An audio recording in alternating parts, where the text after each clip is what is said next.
Welcome to the Leading Lane podcast for real estate pros by real estate pros with your hosts, Ashley Frederick and Stephen Birch.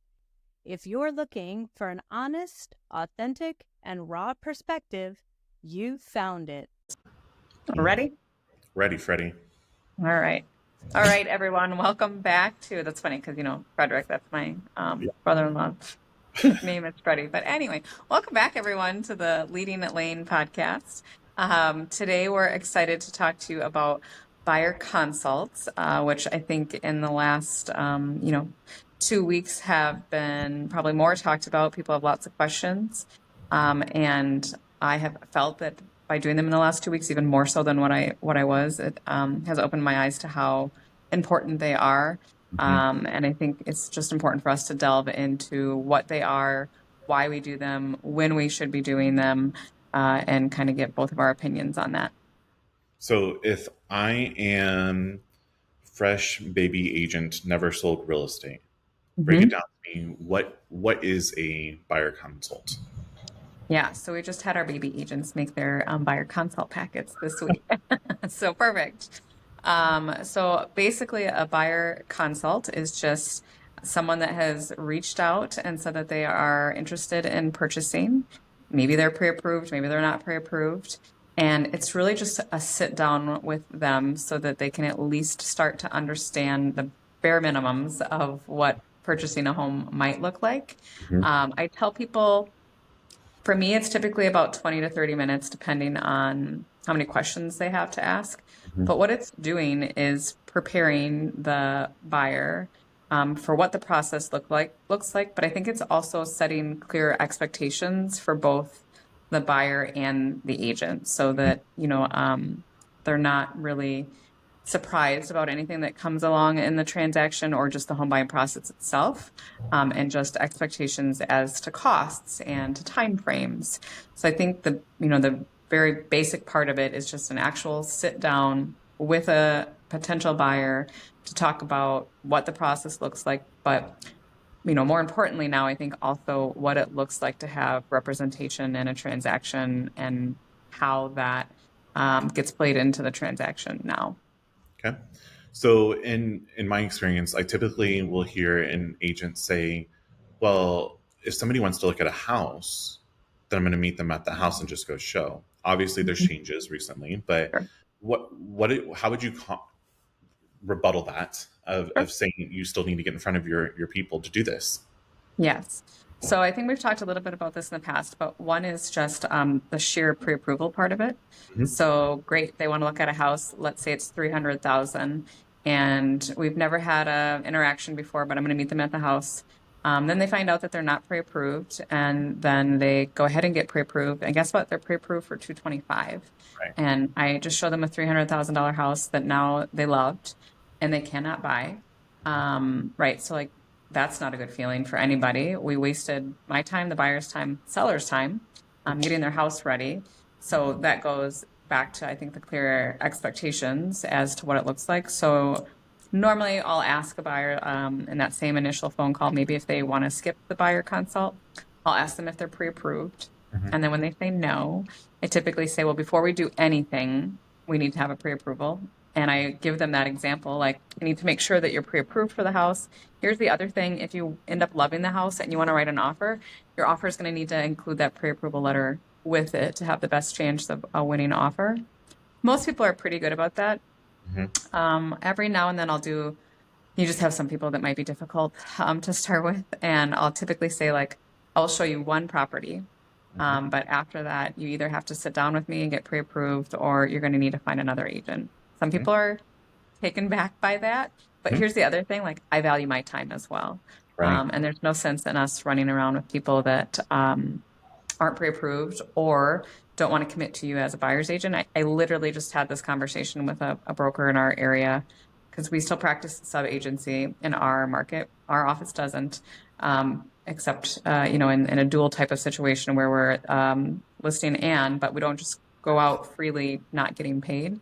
And I did ask them that question. I just said, why are you having your agents run around with buyers that don't want to commit to them and can just call another agent the following day? And, didn't really have a lot to say. So that I guess is when people want to see a home right away. And I'll be honest, this is perfect that you asked this question. So I had an agent from out of the area refer a buyer to me. They were adamant they wanted to see that house tonight. They're good to go, pre-approved, signed a pre-agency form so we could get them in the house. Showed it to them, they loved it. I asked them for their pre-approval letter, which she said they were pre-approved. It was a year old. So I did have them update it, which is fine. But we were like in the midst of writing an offer, which again, this is like backwards of what I want to do. I want to sit down and have a consult.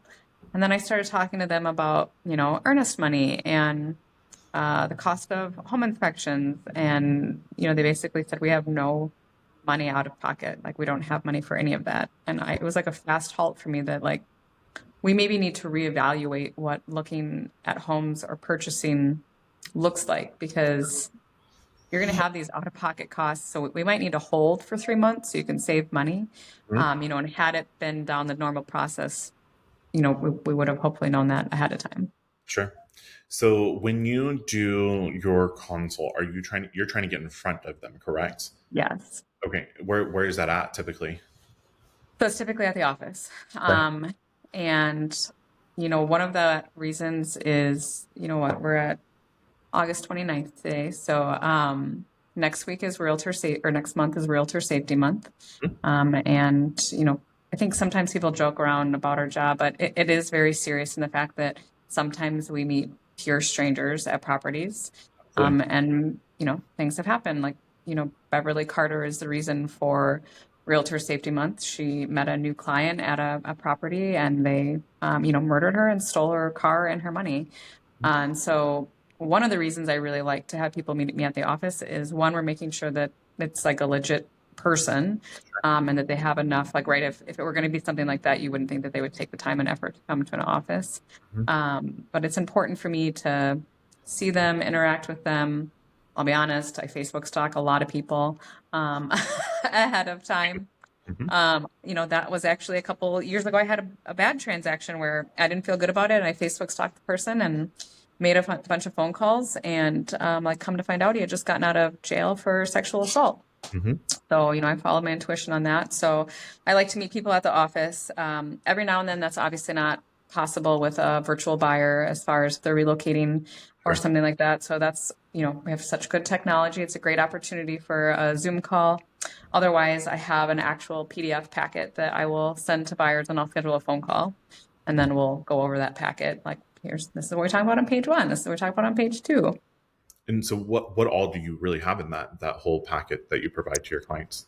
So I really like to lay out for them like an actual timeline, or just a graph of the steps, if you will. So right now we're in the pre-planning stages. Secondly would be pre-approval. Once you have the pre-approval, then we're going to go look at properties. And then once we look at properties, we're going to get under contract, and then talk about that whole entire process, contract to close, what happens in between that, what they need to do. One of the big things I like to talk about is, don't go buy a car in the midst of looking at a house. That Corvette that I've been wanting? You can wait until closing day to buy your Corvette after closing.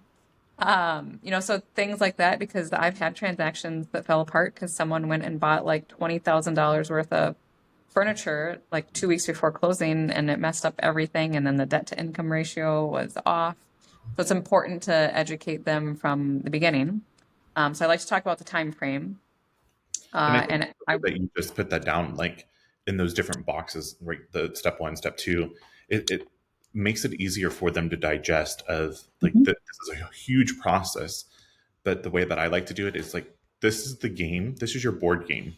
Right? Yeah. In order for you to be able to... I have it called a roadmap. Perfect, right? Your next step, here you go, and you do not pass go, you do not collect $200. Monopoly. You do this. Yep. Real life Monopoly right now happening. Oh my gosh, let's make a LeadingLane Monopoly game. There you go. I love it. Drop that in the swag store. I love it. So after you go through the process with them and give them the whole roadmap of, this is your journey on how to successfully purchase a home, what happens next? Well, I mean, some of the other things that go through in there too, I think just are important are, if they haven't talked to a lender, we'd like to talk about different type of lenders. We like to talk about different types of lenders too, because they might tell me like what they're looking for, and then that might be like, oh, like your VA, right? So I know like in your area, that's very big. Our area, it's not as popular, but then there's only certain lenders that do that, right? So I'm prepping them for those types of things. Or if it's a rehab type of situation. I also prep them with like, we need insurance. So make sure that you've talked to an insurance company like one. Also in that time frame, it's really important for me to have like a must-have checklist with them. So I need to know what they're looking for. So also the point of that sit down is to have, again, some realistic expectations. So maybe they want, a 4,000 square foot house on 10 acres and they want to spend $200,000. So unfortunately, that sounds great, but we need to have an expectation discussion as to what $200,000 can actually get you. So Sure. again, we're trying to prep them from day one to not even think about what that's going to look like. This is what $200,000 buys you. So I like to get all of that information. There's important questions, right? Like, are school districts important? What style of home? When's a good time to look at houses? Is there somebody that needs to come with you to make a decision? So a lot of these first-time home buyers, like, we're going to look at houses, but I want my dad to help me. Well, great. Then your dad needs to come to the showing so that we're not making, repetitive trips. So, and it's maybe things they haven't thought about before. Like, I don't know, did we want a ranch or did we want a story and a half? And I tell people like, and maybe you don't know, but we'll look at a couple houses and you might start to figure that out. The reason that I like to ask them all those questions is because we have this great little program called Real Scout. And then we can throw our customer clients in there, and it actually does like a search for them. So any of those that meet the criteria, they'll get emailed on right away. So I like that because if I'm out on showings for 2 hours and a new listing comes out, like, they're notified immediately. A lot of times I'll get back to the office and they've already been like, oh my God, love the listing that you sent me. Let's go look at it. So it's important to know, what they're actually looking for. Inspectors, we talked about that. So I want them to know what they're going to have out-of-pocket costs. Talk about the importance of inspections. I typically tell people, like, if you're going to spend $600 to protect your $300,000 investment, well worth it. I think it's just important for them to understand too, when you have an inspection, that we're not looking to nickel and dime a seller. So I think, again, setting those expectations that if there needs to be caulk around the windows or if there is some leaks in the gutters, those aren't the things that we're worried about. That's a honey to-do list. We're worried about safety, structural defects. And again, I think that if you paint that picture, when you actually get to the inspection and these things come up, that's exactly what I said. They're like, oh yeah, like, yep, we're just going to take care of that later, versus giving them nothing. And then they get this long list from an inspector and they're overwhelmed. The way that I like to look at that is I always want to start negotiating with my client first. Meaning at this buyer consult, really what I'm doing is I'm negotiating them and I'm figuring out where are they, where their non-negotiables at. Are there going to be things for later on while we get into the inspections that now I can bring back over and say, hey, let's have a realistic conversation and be able to push this for them to be able to see and understand. And because I think sometimes when we get to that step with that buyer, it is overwhelming and it's almost like an oh shit moment and maybe some cold feet happening really quickly because you get this laundry list. But if you're setting the expectations, you're negotiating with up front, they're prepared for it mentally, they're ready to go. And then when this happens, I think you actually are able to help them see that maybe this laundry list isn't as big. And maybe this wasn't something that was important to you or not important to you at the very beginning, but now all of a sudden you're changing your mind. What happened? And you're kind of talking them off a ledge. Obviously, my goal is never to stick anybody to any sort of thing that if there's something majorly wrong, that's not what I'm saying whatsoever, but it's doing the discovery to understand really where are they willing to budge and where are they willing not to budge. So after the inspection portion, what comes next? Like they understand they're pre-approved, they know the costs that are going to come into play. How are we moving forward from there? What happens after that consult? Okay, well, I missed some of that. So, one thing they know the expectations, they know the cost, they're pre-approved, Like, Mhm. let's say you got all through that portion of your consult. What happens after that? So I think that the next part of that is talking about buyer rep. Mhm. So I kind of get through the whole entire consult packet, and then the last page section talks about buyer agency and what that compensation looks like. So I think there is a misconception that when you call an agent, they're just automatically working for you. Mhm. I think lots of buyers think that. So it's important for them to understand that really the only way I can advise them in the transaction is if I am their buyer's agent. And then we also need to talk about what that looks like, what those costs look like, who's typically responsible for those costs. A lot of times it's written into the offer, but every now and then it has to be negotiated. I just had one yesterday where in the offer they wanted to reduce it, but had already signed an agreement with my buyer that they would be responsible for the rest. And so I think that when you get to points where people, I let people think about it, like we don't need to sign this right now, like go home and review everything, but know that moving forward, if you're not going to sign one, like we're probably just not going to work together because it has to be a mutual respect and understanding. I think agents in general, I think they shy away from the conversation, and I guess I'm just not sure why. Well, okay, I'm. It's probably a confidence thing. It's a not knowing your worth type of situation. I guess I'm just to the point where like if people don't understand the time and effort I'm going to put into them, like I'm just not going to. So the next part for me is talking about the buyer agency agreements, what that looks like financially for all sides, and then I think I've done like 3 this week. We got through, and I both times I was like, "You guys can take this home." And they're like, "Nope. Like, where do we sign? Can we start? Can we start right now?" And I think that's the refreshing thing, and I think that that's what people need to understand is, I think that's one of the most important parts of the buyer consult, is because if you've now explained all of this to them, I'll be honest, I kind of like to overwhelm buyers a ton Mhm. with everything because then they're like, holy shit, I had no idea that this is what a transaction looked like. Right. Of course, I want someone representing my best interest and telling me what I can, can't do, shouldn't do, what I should offer, what I shouldn't offer, what I should ask for an inspection. So it's been really refreshing to me, and I encourage other agents that are nervous about having those conversations to Mhm. just do it. It comes easier with time. The more people that you see that actually value that and are like, sure, of course I'll sign the dotted line. I don't care if they're not going to pay you, I'll pay you. We've Right. had a lot of that in the last 2 weeks, which I think was really refreshing for my agents to be like, oh my gosh, this person said that they're willing to pay if the seller's not. And I was like, great, you must have done a fantastic job understanding and explaining to them what it looks like. So if they decide to sign an agreement, then really we have that search set up and we start looking at homes. And it's funny because we constantly go back to value and articulating your value, and when you don't do any of that, I think that's when it's uncomfortable, right? Like, because it's like, ooh, I didn't explain everything that I do, but I went ahead and sent the buyer agency really quickly just for signatures, and now I have to have a conversation why they need to pay me, and we haven't developed any rapport. I really haven't done any discovery, and so I think that's where the lack of confidence and the it comes from, is because they're not doing it properly, Explain. right? But if you do take that 20-30 minutes, I don't care if it turns into an hour and a half Some of them conversation, do. Yeah. right? You do it consistently, you're building the trust, and you're making sure that you articulate your value, because then during the transaction, when something does go awry and you already articulated it, you already advised them, the animosity and the finger pointing and the turbulence, it's not really there anymore, Mhm. because you already can have a true, open, honest conversation with them.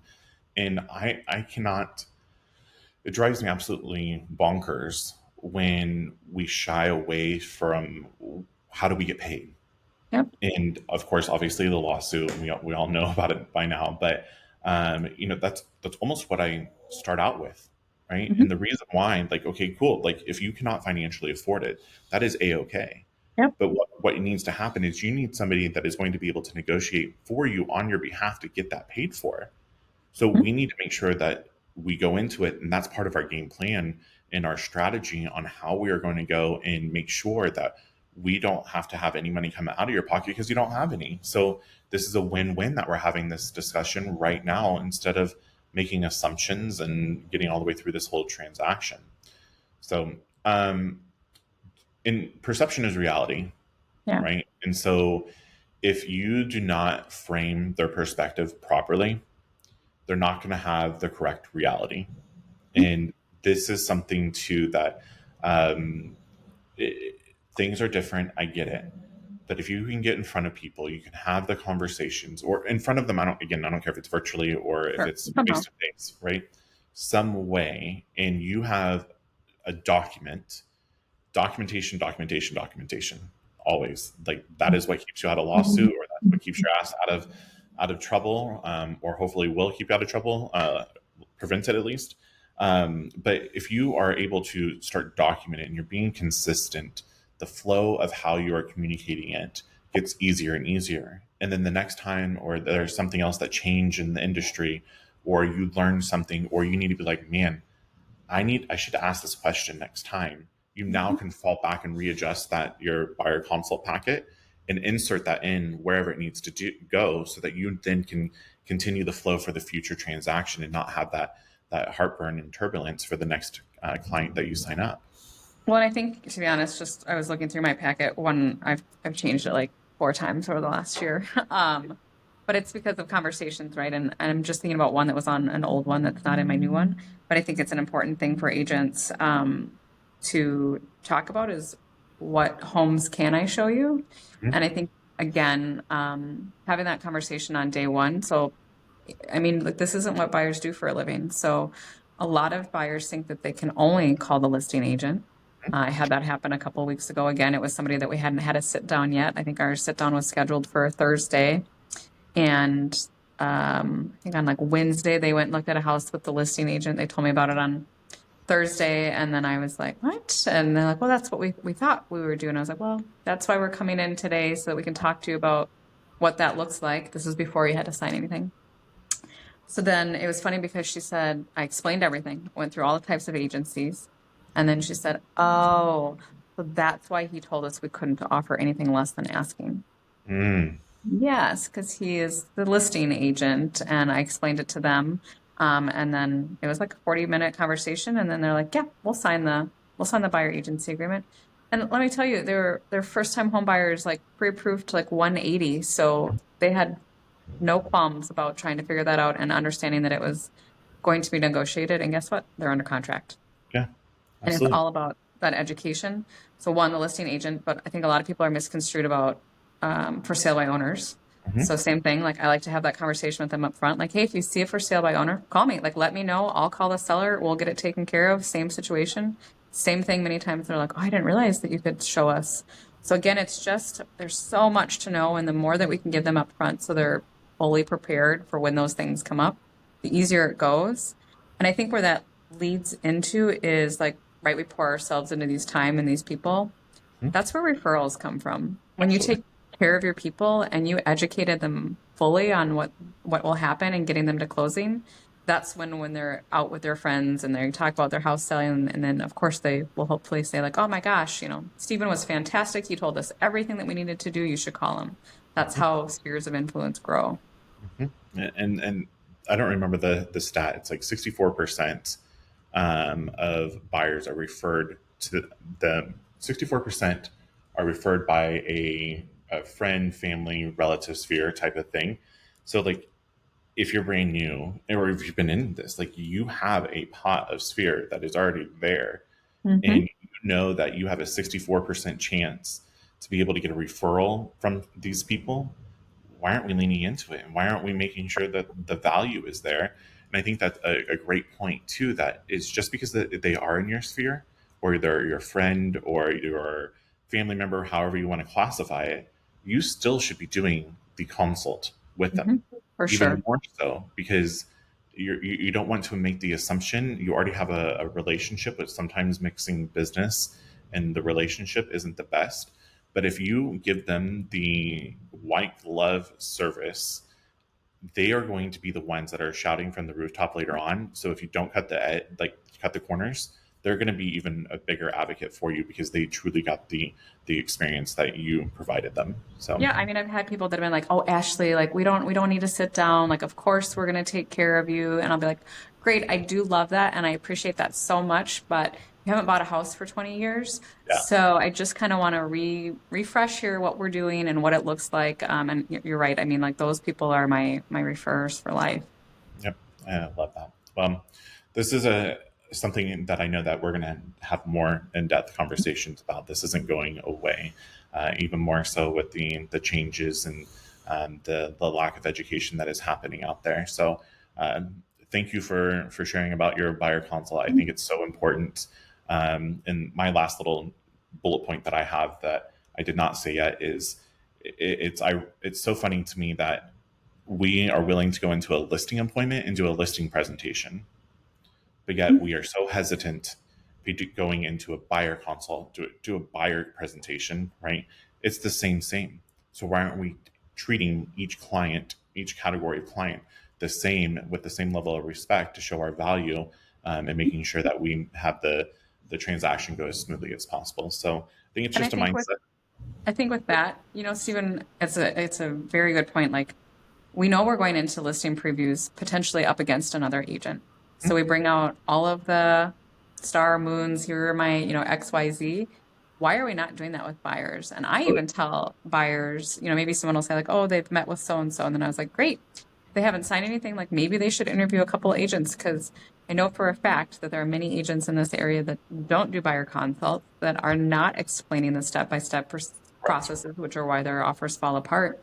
So same thing, like we should be treating buyers like an interview process and telling them why we should work with, just like you do in a listing. I think that's a fantastic point. Yep, absolutely. Well, thank you everybody for tuning in. Please go like and subscribe and tune in next time. If you've enjoyed today's episode, please like, subscribe, and share with others. Stay connected for more genuine insights and strategies to boost your real estate career on Facebook or check out our website. We'll see you next time.